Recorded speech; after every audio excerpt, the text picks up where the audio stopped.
नमक पाएंगे। पढ़ाई का असली उद्देश्य पता है क्या? कि आप किसी से भी अच्छे सवाल पूछ पाते हैं। उसके बाद कोई आपको 4 बातें बताए तो आप 2 सवाल पूछ के पोल खोल सकते हैं। असली उद्देश्य ये भी तो है कि हमें कोई ऐसे थोड़ा ना बहका देगा, पता होना चाहिए। तो शुरुआत इस बात से कि अंतिम सत्य क्या है, अंतिम सत्ता क्या है। अब देखिए, क्राइसिस क्या है? ये प्रश्न किसके मन में आया? आज की बात अगर मैं करूं तो आपने भूगोल स्कूल में पढ़ा होगा, ज्योग्राफी पढ़ी होगी, साइंस पढ़ी होगी। और जब कोई मुझसे कहता है ना कि मुझे बहुत कॉन्फिडेंस अपने ऊपर हो गया, जब कोई मुझे मिलता है बच्चा कि मैं ये कर दूंगा, मैं वो कर दूंगा, तो मैं उससे बोलता हूँ कि बेटा भूगोल का पहला अध्याय पढ़ लो एक बार, और ज्योग्राफी का चैप्टर 1 पढ़ने के बाद कॉन्फिडेंस कम हो जाता है। कम होना भी चाहिए, जरूरत से ज्यादा कॉन्फिडेंस ठीक भी तो नहीं है ना। और उस अध्याय को पढ़ के क्या पता लगता है? पता लगता है कि इस ब्रह्मांड में असंख्य आकाशगंगाएं हैं, गैलेक्सीज हैं। उन असंख्य गैलेक्सीज में से एक गैलेक्सी जिसका नाम मिल्की वे है, वो हमारी गैलेक्सी है। उस एक गैलेक्सी में असंख्य तारे हैं, स्टार्स हैं बहुत सारे। उन तारों में से एक छोटा तारा जिसका नाम सूर्य है, सन है, वो हमारा पड़ोसी है। पड़ोसी मतलब 15 करोड़ वर्ष, मतलब ये किलोमीटर की दूरी पर लगभग। उस सूर्य के साथ जो ज्ञात ग्रह हैं वो 9 के आसपास हैं, उस पर डिबेट चलती रहती है। उन 9 ग्रहों में से एक ग्रह पृथ्वी है। उस पृथ्वी पर 1 ट्रिलियन के आसपास स्पीशीज हैं, 1 लाख करोड़ स्पीशीज हैं। उन स्पीशीज में से एक स्पीशीज होमो सेपियंस सेपियंस है। इस दुनिया में आज के समय में 800 करोड़ होमो सेपियंस सेपियंस जिंदा हैं। उनमें से एक मैं हूं। ये मेरी औकात है। हम सबकी हैसियत दरअसल इतनी ही है। कई बार भाव आता है मन में कि अरे मैं हूं तो दुनिया चल रही है, मैं नहीं रहूंगा दुनिया कैसे चलेगी। ये भाव आता है मन में। इस उम्र में ज्यादा आता है, आप लोगों की उम्र में। जब जब कॉन्फिडेंस ज्यादा होने लगे तो ये अध्याय पढ़ लीजिए भूगोल वाला। जब कम होने लगे तो मोटिवेशन की स्पीच सुन लीजिए कि तुम क्या नहीं कर सकते, तुम वो सब सुन लीजिए। उससे थोड़ा सा गुब्बारा फूल जाता है थोड़ी देर के लिए और अच्छी फीलिंग आती है। दोनों की अपनी वैल्यू है। कॉन्फिडेंस होना भी जरूरी है जीवन में, और एक सीमा से ज्यादा हवा में उड़ना ठीक नहीं है, ये भी उतना ही महत्वपूर्ण है। ये तो हम जानते हैं ना। उस समय के मनुष्य को नहीं पता था जब फिलोसफी की शुरुआत हुई। उसको नहीं पता था कि आकाशगंगा क्या होती है। उस बेचारे को क्या पता कि तारे कितने होते हैं। वो तो समझिए कि एक ऐसी दुनिया में किसी को जाके पटक दिया। जैसे आपने वो पीके फिल्म देखी होगी, शायद पीके नाम था ना उस फिल्म का। किसी और ग्रह से कोई व्यक्ति आके गिर गया बेचारा, और वो मीनिंग निकालने की कोशिश कर रहे कि क्या है, मैं कहाँ हूं। तो आज से 3 लाख साल पहले जब होमो सेपियंस सेपियंस बना, और आज से करीब 70-72 हजार साल पहले जब उसके अंदर सोचने की क्षमताएं विकसित हुई, जिसको कॉग्निटिव रिवॉल्यूशन कहते हैं। अब वो एक प्राणी, निहत्था सा प्राणी है इस संसार में। सोचने की क्षमता उसके पास है, लॉजिक है, रीजनिंग है उसके पास। और वो देख रहे कि सूर्य है, चंद्रमा है, पहाड़ हैं, नदियां हैं, बरसात आती है, पशु पक्षी हैं, कई पशु आते हैं, हमला करते हैं। धीरे धीरे बनता हुआ समाज है। धीरे धीरे भाषा बनाने के प्रयास चल रहे हैं। पहली बार राज्य बनाने का प्रयास चल रहा है जिसमें एक व्यक्ति शासन करेगा। इस पूरे स्ट्रक्चर को, इस पूरे संसार को समझने की कोशिश ये व्यक्ति कर रहा है। ये साइंटिस्ट नहीं है, क्योंकि साइंस का कंसेप्ट ही नहीं है। ये धार्मिक व्यक्ति भी नहीं, क्योंकि उस समय धर्म भी नहीं आया है। एक बेसिक बुनियादी दिमाग लेके समझना चाह रहा है इस रहस्य को कि मैं कहां पटक दिया गया हूं, मैं किस दुनिया में हूं, कैसे समझूं कि ये दुनिया क्या है, कैसे बनी, और मेरी इसमें क्या स्थिति है। मेरे आसपास जो लोग मर रहे हैं, क्या वो खत्म ही हो गए? हम आए कहां से थे, जाएंगे कहां, कुछ नहीं पता है। अब ऐसे में लोग क्या करेंगे? सोचेंगे, जिज्ञासा से भर जाते हैं। जिज्ञासा से भरे हुए इस व्यक्ति के पास इनपुट बहुत कम है। देखिए, एक वैज्ञानिक जब निष्कर्ष निकालता है, कैसे निकालता है?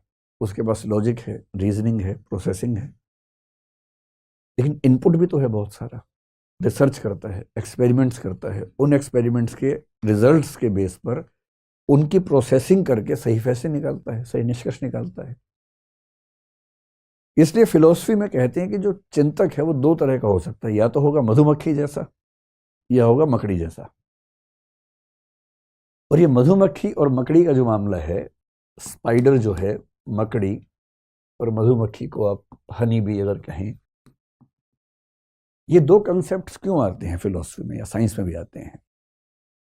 एक अच्छा वैज्ञानिक होता है मधुमक्खी जैसा, इसलिए वैज्ञानिकों का आदर्श है मधुमक्खी होना। काटने के लिए नहीं, मतलब मधुमक्खी होने का दूसरा मतलब है। यहां पर मधुमक्खी कैसे काम करती है? वो इस फूल पे जाके, इस पे जाके, इस पे जाके, इन सब फूल पे जाके उन सबसे पराग के कण लेके आती है, और फिर उन सब की प्रोसेसिंग खुद करती है, और प्रोसेसिंग करने के बाद क्या बना लेती है? हनी बना लेती है, शहद बना लेती है। यानी वो प्रोसेसिंग खुद करेगी, लेकिन प्रोसेसिंग जिस चीज पे करेगी वो इनपुट्स बाहर से लेके आएगी, यहां से लाएगी, यहां से लाएगी, यहां से लाएगी, रियल इनपुट्स होंगे। और इन इनपुट्स की प्रोसेसिंग अपनी उन क्षमताओं से, जो क्षमताएं ईश्वर ने, प्रकृति ने उसको दी हैं, उनसे प्रोसेसिंग करेगी, और तब जो निचोड़ निकलेगा उसको हम शहद कहते हैं। ज्ञान की दुनिया में इसको आप निष्कर्ष मान लीजिए, जजमेंट मान लीजिए। पर मधुमक्खी बन सके इसके लिए इनपुट बाहर से मिलना जरूरी है। अगर इनपुट ही ना हो तब क्या करें, या कम हो तब क्या करें? तो मकड़ी बनना पड़ता है। और मकड़ी की खास बात यह है कि मकड़ी जो जाला बनाती है, उस जाला बनाने में प्रोसेसिंग भी वो करती है, और उस जाला बनाने का जो कच्चा माल है वो भी अपने अंदर से ही निकालती है। यानी कॉजेशन की दुनिया में, कारणता की दुनिया में, तकनीकी शब्द हैं, आप परेशान होंगे, बस ये समझें कि कच्चा माल निकालने से लेकर उसकी प्रोसेसिंग तक का सारा काम मकड़ी खुद ही करती है। फिलोसफी में इसको बोलते हैं कि वो मेटीरियल कॉज भी खुद है, उपादान कारण भी खुद है, और एफिशिएंट कॉज यानी कि निमित्त कारण भी खुद ही है, दोनों खुद है। इसलिए जब तक हमारे पास बहुत सारे इनपुट्स ना हो, बहुत सारे तथ्य ना हो, हम मकड़ी बन के काम करते हैं। और अधिकांश दार्शनिक मकड़ी के रास्ते पर चलते हैं। वो अपने अंदर से कल्पनाएं करते हैं, उन कल्पनाओं को अपनी रीजनिंग पावर से जस्टिफाई करते हैं, प्रोसेसिंग करते हैं, डाउट्स निकालते हैं, ठीक करते हैं। और यही कारण है कि अलग अलग दार्शनिक एक ही चीज की व्याख्या एकदम अलग अलग करते हैं, और हर व्याख्या लॉजिकली ठीक लगती है, क्योंकि उन्होंने अपने दिमाग से सारी बातें सोची हैं। और साइंटिस्ट क्या करता है? रिसर्च करता है, रिसर्च करने के बाद निष्कर्ष निकालता है। विज्ञान का भी अंतिम प्रश्न है कि ब्रह्मांड कैसे बना। दर्शन का भी आखिरी प्रश्न है कि ब्रह्मांड कैसे बना। धर्मों को भी इसमें रुचि है कि ब्रह्मांड कैसे बना। अंतर उनके रास्ते का है, अंतर उसके मेथड का है। धर्म आस्था और फेथ के बल पर काम करता है। धर्म आसान उत्तर प्रोवाइड करता है आम आदमी को, जो बहुत गहरे नहीं है, बहुत तार्किक नहीं है, किंतु आम आदमी निश्चिंत हो जाए ऐसे गोलमोल आंसर प्रोवाइड करता है। दर्शन तार्किक उत्तर देता है मकड़ी के तरीके से, और विज्ञान अनुभविक एम्पायरिकल एविडेंसेस इकट्ठे करने के बाद तब जजमेंट निकालता है, और विनम्रता से मानता है कि कल को मैं गलत साबित हो सकता हूं। जैसी को नया एक्सपेरिमेंट मुझे गलत साबित करेगा, मैं गलत हो जाऊंगा। भाई, आइंस्टीन ने इतने महान महान प्रयोग किए, उनको 1921 में नोबेल प्राइज मिला फोटॉन्स पर उन्होंने जो काम किया उसके लिए। वही आइंस्टीन अपने समय में ही गलत साबित होने शुरू हो गए थे। आइंस्टीन के समय में क्वांटम फिजिक्स का जब एक प्रयोग हुआ, डबल स्लिट एक्सपेरिमेंट उसको बोलते हैं, और कुछ और प्रयोग हुए आइंस्टीन के समय में। एक प्रयोग हुआ जिसको क्वांटम एंटेंगलमेंट आजकल एक कंसेप्ट है, जिस पर 2022 का नोबेल प्राइज मिला है फिजिक्स का, आइंस्टीन के समय में आया। और आइंस्टीन ने दो और वैज्ञानिकों के साथ मिलकर एक ईपीआर पैराडॉक्स का जिक्र किया, और कहा कि क्वांटम फिजिक्स के नियम गलत हैं, क्योंकि ये फिजिक्स के बुनियादी नियम के खिलाफ हैं। खारिज कर दिया। और आइंस्टीन की मौत के बाद 1960 के दशक में एक प्रयोग हुआ, बेल एक्सपेरिमेंट कहते हैं। 1972 में, फिर 1980 के दशक में, और उसके बाद 3 अलग अलग वैज्ञानिकों ने साबित किया कि आइंस्टीन की धारणा क्वांटम एंटेंगलमेंट के मामले में गलत थी। और इन 3 वैज्ञानिकों को, जो अलग अलग समय में काम कर रहे थे, एक साथ 2022 में नोबेल प्राइज देना पड़ा, क्योंकि वो आइंस्टीन की गलती को ढूंढ पाए। विज्ञान का यही मजा है। विज्ञान में धौंस नहीं है कि मैंने कह दिया तो अंतिम सत्य है। विज्ञान में न्यूटन भी गलत साबित हो सकता है, आइंस्टीन भी गलत साबित हो सकता है, हर कोई गलत साबित होता है। डार्विन गलत साबित हुआ कई मामलों में, लेकिन कई मामलों में शानदार है। धर्म में इतनी आजादी नहीं होती है, दर्शन में होती है, विज्ञान में होती है। इसलिए तीनों का मूल प्रश्न यही है, और दर्शन ने इसमें क्या संभावनाएं ढूंढनी, हमें इनको समझना है। ध्यान रखिए, विज्ञान बाद की बात है, शुरुआती प्रयास दर्शन के लोग कर रहे हैं। आगे चल के विज्ञान ने उसमें से बहुत सारी चीजों को अपने हाथ में ले लिया और अच्छे से लिया। मेटाफिजिक्स या दर्शन का अंतिम प्रश्न जो है कि अंतिम सत्ता किसकी है, जो अल्टीमेट ट्रुथ या अल्टीमेट एग्जिस्टेंस है, वो किसका है। इस प्रश्न के बेसिकली 2 प्रश्न हैं, इसको 2 प्रश्नों में तोड़ लेते हैं। एक प्रश्न ये है कि अल्टीमेट एग्जिस्टेंस कितने हैं, नंबर कितना है। अंततः जितनी सत्ताएं हैं उनका नंबर कितना है, एक ही है या ज्यादा है, या 2 हैं, या 10 हैं, कि 50 हैं, कि 100 हैं, कि 1000 हैं। एक तो ये सवाल है। और दूसरा ये कि जो अंतिम सत्ता है उसकी नेचर क्या है। नेचर का मतलब वो कैसी है सत्ता, उसका नाम क्या है, उसकी विशेषताएं क्या है, इसको बोलते हैं nature of the ultimate reality क्या है। अब स्वाभाविक सी बात है कि जिज्ञासु व्यक्ति के मन में दोनों प्रश्न साथ साथ ही आए होंगे। ये एक ऐसा तो है नहीं कि एक प्रश्न पहले एक बाद में आएगा, साथ साथ ही आए होंगे। और जब हम सोचते हैं तो हमारे पास सोचने के 2 तरीके होते हैं सामान्य रूप से, तीसरा बाद में आता है। कोई आपसे पूछे कि भाई इस संसार में अंतिम सत्ताएं कितनी हैं, तो एक नजर में तो भाव ये आता है कि भाई इतना वैविध्य, डाइवर्सिटी दिख रही है, सब तो सत्य ही है, हम किसे खारिज करें। तो पहला आंसर स्वाभाविक रूप से अधिकांश लोगों के मन में आता है, जिसको हम बोलते हैं प्लूरलिज्म, यानी कि अनेकवाद या बहुत्ववाद। यानी बहुत सारी अंतिम सत्ताएं हैं, एक नहीं है, 2 नहीं है, बहुत सारी अंतिम सत्ताएं हैं। सरल भाषा में कहें, लोहा भी अंतिम सत्य है, लकड़ी भी अंतिम सत्ता है, पानी भी अंतिम सत्ता है, आग भी अंतिम सत्ता है, हवा भी अंतिम सत्ता है। मैं कैसे कह दूं कि हवा और पानी एक ही हैं? मैं कैसे कहूं कि आग और पानी एक ही हैं? अलग अलग हैं। और जब इतनी सारी चीजें अलग अलग हैं तो ये मान लेते हैं कि अंतिम सत्ताएं बहुत सारी हैं, इसमें कहाँ कोई दिक्कत है। अच्छा, जब आप कहेंगे बहुत सारी हैं, आम आदमी को बहुत सारी दिख रही हैं, तो आपको भाव क्यों देगा? सोचेगा आप तो वही कह रहे हैं जो मैं भी देखता हूं, फिर आप किस बात के दार्शनिक हुए? तो दार्शनिकों को और धार्मिक लोगों को ना इससे चैन नहीं पड़ता है। उनको लगता है ना, इतनी सारी डाइवर्सिटी के मूल में कुछ तो होना चाहिए, कुछ तो होना चाहिए।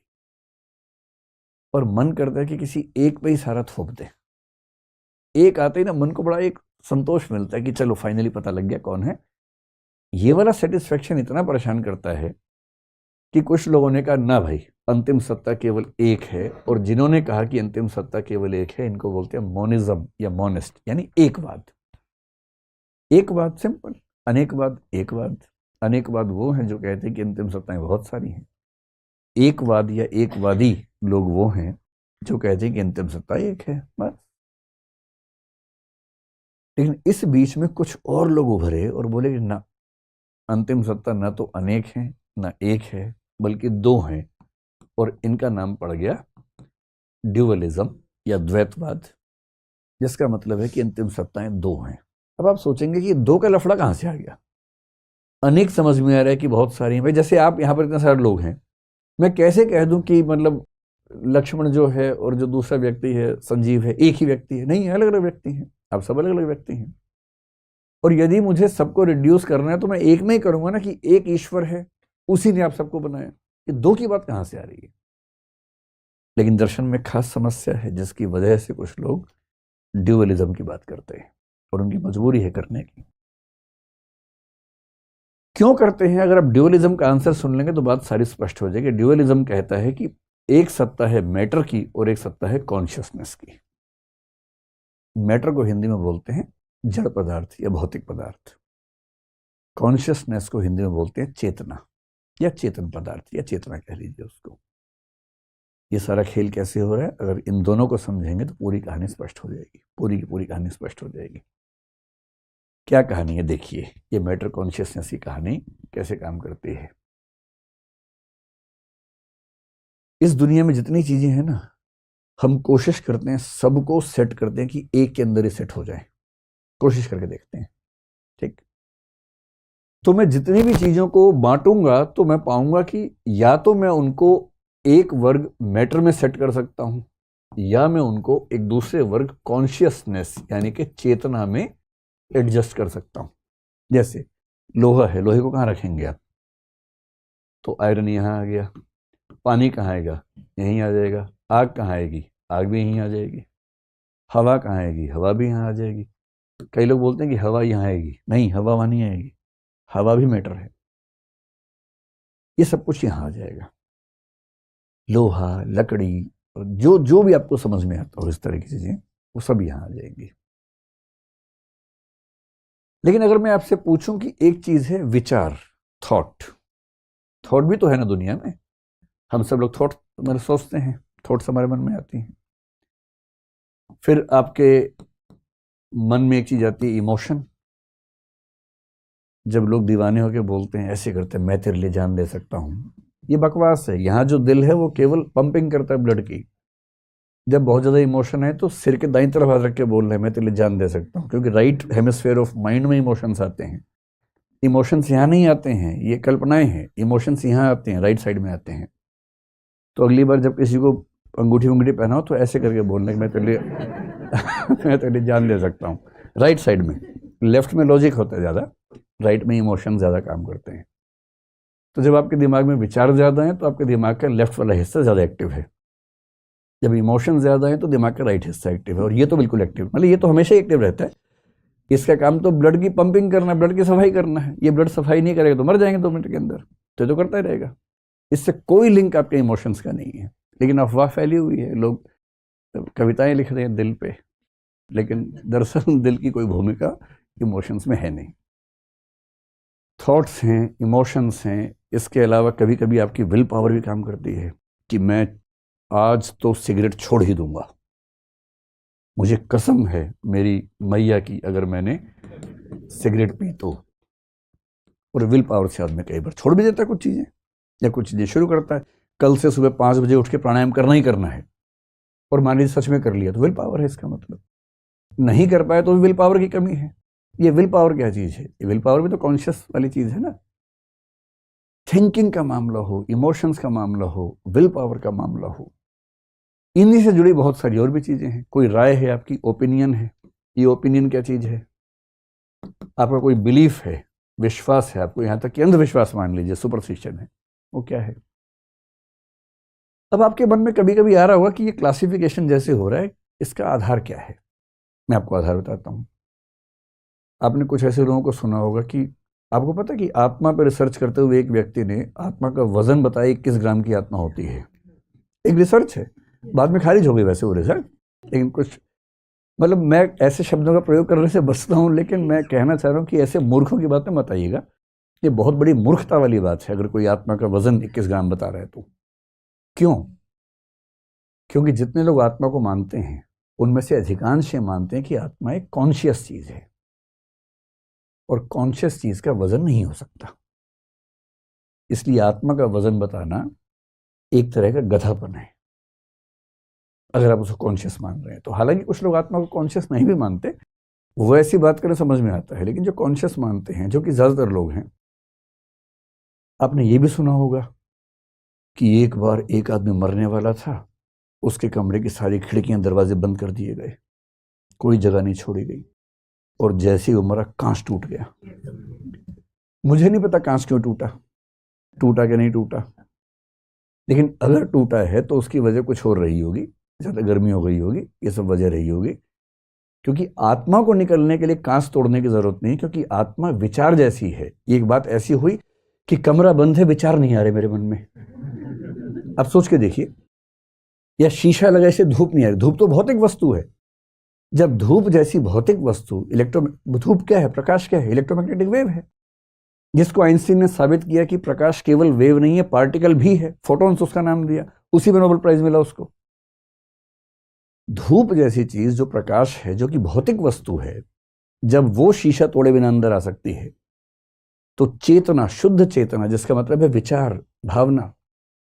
और कोई अगर आपसे ये कहता हो देखे ना कि मैं बहुत परेशान हूं, कमरे के अंदर बंद हूं और मुझे याद नहीं आ रहा कुछ भी, मेरे विचार बाहर छूट गए थे और मैं अंदर आ गया हूं, मुझे अपने विचार लाने के लिए बाहर जाना है, दरवाजा खोल दो या खिड़की खोल दो ताकि विचार आ सके अंदर।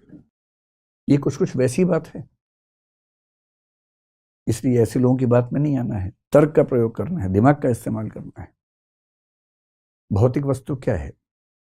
बहुत लोगों ने कोशिश की डिफाइन करने की, कोई फाइनली कर नहीं पाए, लेकिन एक दो बातें स्पष्ट हो गई।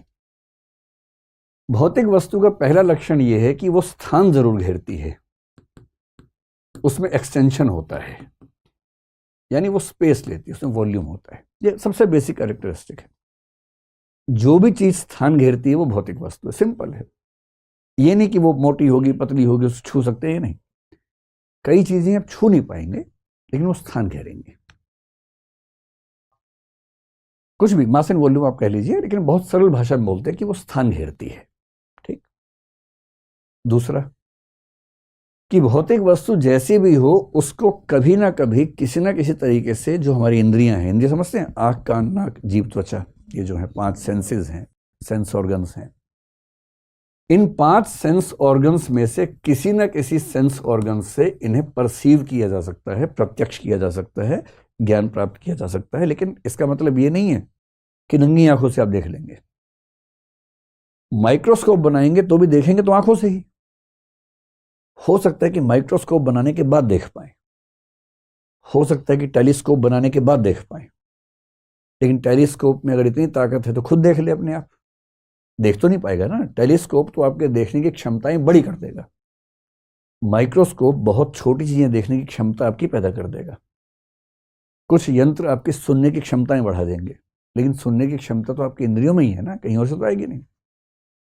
जो भी भौतिक पदार्थ है वो किसी न किसी ज्ञानेंद्रिय से जाना जा सकता है, बेशक कुछ इंस्ट्रूमेंट्स और डिवाइसेस की मदद से जाना जाए।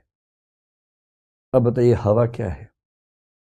भौतिक है, क्योंकि हवा को टच होती है, स्थान घेरती है हवा। इलेक्ट्रोमैग्नेटिक वेव्स हमारे जैसे प्रकाश है, प्रकाश आप आंख से मतलब प्रकाश को फील कर सकते हैं। धूप अगर है तो आपकी बॉडी पे टच होती है, समझ में आता है कि प्रकाश है। जो इलेक्ट्रॉन्स बह रहे हैं किसी तार के अंदर, जिसको हम करंट कहते हैं, छू के देखिए पता लग जाएगा एकदम कि भौतिक है कि नहीं है। कुछ लोग बड़ी गोलूपन की बात करते हैं, एनर्जी जो है, एनर्जी चेतन नहीं, एनर्जी चेतन नहीं है, एनर्जी भी भौतिक वस्तु है। क्योंकि मास और एनर्जी को आप कन्वर्ट करते हैं, इसका मतलब है कि भौतिक वस्तु है। इलेक्ट्रॉन्स का प्रवाह भौतिक वस्तु है, चेतन नहीं है। हाँ, किसी ने बहुत बढ़िया बात आपसे कही, आपके मन में एनर्जी आ गई, मोटिवेशन आ गया, वो एक अलग एनर्जी है, यहां उसकी बात नहीं हो रही। यहां फिजिकल चीजों से बनने वाली जो एनर्जी है, वो एनर्जी भी फिजिकल है, चाहे वो प्रवाह के रूप में हो, किसी भी रूप में हो। आपने आग, कोयले में आग लगा के उसकी हीट से, उसकी भाप से टरबाइन चला के बिजली बना ली, ये सब कुछ भौतिक है। बिजली भी भौतिक है, भाप भी भौतिक है, टरबाइन का चलना, गति भी भौतिक है। ये सब मटेरियल चीजें हैं। कॉन्शियसनेस वो है जिस पर ये दोनों बातें लागू नहीं होती हैं, वो स्थान नहीं घेरती है। और ना आप इन 5 इंद्रियों से, छठी इंद्रिय जिसको मन कहते हैं, वो अलग चीज है। इन 5 इंद्रियों से आप इन चीजों को परसीव नहीं कर सकते। तो जिस भी चीज को आप परसीव 5 इंद्रियों से ना कर सकें, और जो भी चीज स्थान न घेरती हो, मोटे तौर पर मान लीजिए कि वो कॉन्शियसनेस है, या उससे निकलने वाली कोई चीज है, थॉट है। क्या आप बता सकते हैं कि आपका कौन सा विचार दूसरे विचार की तुलना में लंबा है, मोटा है, आगे खड़ा है, पीछे बैठा है? नहीं बता सकते। स्थान नहीं घेरता है, भावना भी स्थान नहीं घेरती है ना। आपने कभी अपने आप से कहा हो कि मैं अच्छाई की भावना लाना चाहूँ, पर बुराई की भावना आगे खड़ी हुई है, जगह नहीं दे रही उसको, ये बुराई तो हट ताकि अच्छाई आगे आ सके? नहीं, कुछ मतलब नहीं इन बातों का, क्योंकि स्थान नहीं घेरते हैं। और 5 इंद्रियों से आप नहीं देख सकते, आप अपनी आंख से अपने विचार को नहीं देख सकते, कुछ भी कर लें, कंसेप्चुअलाइज करना पड़ेगा। और कंसेप्ट बनाने की प्रक्रिया चेतन प्रक्रिया है, जिस पर सुकरात ने बहुत काम किया। भारत में कई लोगों ने, न्याय दर्शन ने बहुत काम किया उस पर, लेकिन कोई ये नहीं कहता कि भौतिक वस्तु है। अब कुछ दार्शनिक देखिए कितना गहरा सोच रहे हैं, इतना गहरा सोचते सोचते आ गए कि हम सारी भौतिक वस्तुओं को तो एक मान लेंगे कि भाई ये सब अंदर ही अंदर एक ही है, दिखने में अलग है, लोहा, लकड़ी, पानी, बिजली सब एक ही है, हवा भी एक ही है, क्योंकि इन सब में एक कॉमन फैक्टर तो है कि स्थान घेरते हैं। और जितनी ये सब चीजें हैं, ये सब भी अंदर ही अंदर एक हैं, क्योंकि इनमें भी कॉमन फैक्टर है कि ये स्थान नहीं घेरते और ये परसेप्टेबल नहीं है, ये हमारे 5 इंद्रियों से, 5 सेंसेस से परसेप्शन नहीं हो सकता, प्रत्यक्ष नहीं हो सकता, अनुभव नहीं हो सकता। लेकिन कोई मुझसे कहे कि मैं इन दोनों को मिला के एक कर दूं, वो कैसे करूंगा? और जो लोग यहां के रुक जाते हैं उनको बोलते हैं ड्यूअलिस्ट, कि भाई अंतिम रूप से 2 सत्ताएं हैं, एक भौतिक, एक चेतन।